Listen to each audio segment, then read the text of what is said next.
Housemates அப்படின்னதும் போது நான் ட்ரைலர்லாம் பார்க்கல. படமாக பார்க்கும்போது அது ஒரு ஹாரர் ஃபிலிமாக வந்தது. என்னடா இது அப்படின்ட்டு ஒரு மாதிரி ஒரு ஃபீல். காரணம்னா லவ்வர்ஸ் வந்து 2 பேரும் வந்து கல்யாணம் பண்ணிக்கிறாங்க. ஆனால் வந்து வீடு இல்லைன்ற ஒரு காரணத்துக்காக வந்து அது நிராகரிக்கப்படும் போது வீடு வாங்குறது தான் ஒரு நோக்கமாக நாயகன் செயல்படுறார். ஸோ புதிதாக திருமணமான 2 பேரும் வந்து ஒரு புது வீட்டுக்கு வராங்க. அந்த வீட்டுக்கு வந்ததுக்கப்புறம் அமானுஷ்ய சக்திகள் அவங்களை ஆட்டி படைக்குது. அந்த பிரச்சனைகள்லேருந்து அவங்க வெளியே வந்தாங்களா இல்லையா அப்படின்னா இந்த திரைப்படத்துடைய கதை. பிரதான கதாபாத்திரத்தில் தர்ஷன் அண்டு ஹர்ஷா பைஜு இவங்க 2 பேரும் நடிச்சிருக்காங்க.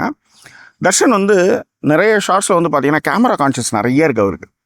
ஸோ ஒரு டைலாக் சொன்னதுக்கப்புறம் அது சரியாக இருக்கா இல்லையான்ற ஒரு மைண்ட் வந்து ஓடும்ல, அது கண்ணில் தெரியும்ல, அந்த மாதிரியான விஷயங்கள் நிறையவே இருந்தது. பட் இந்த படத்தை வந்து தாங்கி நிறுத்துறது அப்படின்னு பார்த்தீங்கன்னா ஹர்ஷா பைஜு தான். உண்மையிலே நல்ல ஆக்டிங்கு, சூப்பராக வந்து தன்னுடைய உணர்வுகளை வந்து ரொம்ப அற்புதமாகவே வெளிப்படுத்தினாங்க. அதன் பிறகு வந்து காளி வெங்கட் அண்டு வினோதினி வைத்தியநாதன் இவங்க 2 பேருமே வந்து சிறப்பாகவே நடிச்சிருந்தாங்க.